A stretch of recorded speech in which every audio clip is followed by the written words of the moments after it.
Bon, je vois que tu as cliqué sur cette vidéo et laisse-moi te dire que je ne suis pas très fier de toi, Johnny. Ça veut soit dire que t'es déjà gravement en retard pour ton oral, soit pire que t'as prévu d'être en retard pour tes futurs oraux. Et dans les deux cas, bah c'est gravement la merde.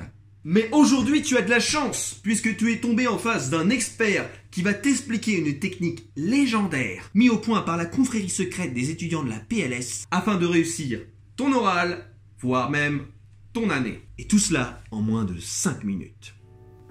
Let's go!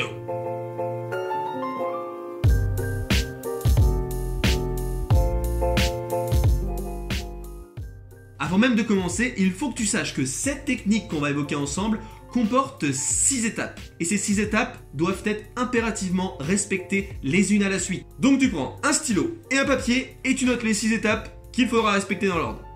Le premier conseil de cette vidéo est de trouver des fiches. C'est extrêmement important si tu veux gagner du temps. Ici, 2 choses. La première, c'est de ne pas demander à un groupe. En général, ils ne vont jamais te répondre. Demande plutôt à des amis au cas par cas. La deuxième, c'est que si même tes amis ne te répondent pas, ça veut dire que tu fais partie de la catégorie des gros connards qui sont chiants et qui prennent les fiches sans jamais ne rien donner en contrepartie. Et si tu fais ça, c'est coup de karaté dans tes dents, Johnny. Ça les fait chier, c'est normal, tu profites tout le temps d'eux. Trouve une contrepartie, fais des fiches sur un autre sujet, offre-leur un café ou va faire le ménage chez eux. Bon, si jamais tu fais le ménage chez eux, c'est que t'es sacrément victimisé par tes potes quand même. Après, t'es une victime qui a son année. Étape numéro 2.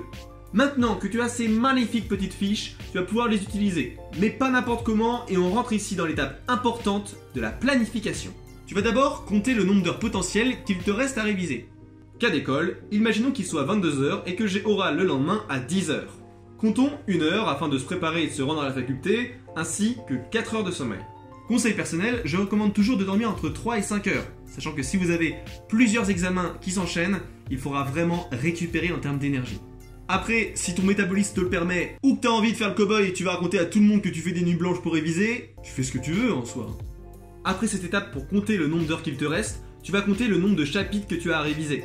Bon, c'est à ce moment-là que tu te rends compte que tu as 10 chapitres et que tu as 6 heures pour tout apprendre. Et en général, tu as 2 réactions. Premièrement, tu déprimes et tu pleures. Deuxièmement, tu écris à tout ton répertoire pour dire à quel point tu es dans la merde. Putain Johnny, je suis trop en PLS quoi.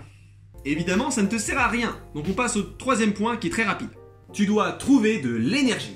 Ici, je te conseille 3 choses qui ont fonctionné pour ma part. C'est de te buter au sucre, au café et aux vitamines.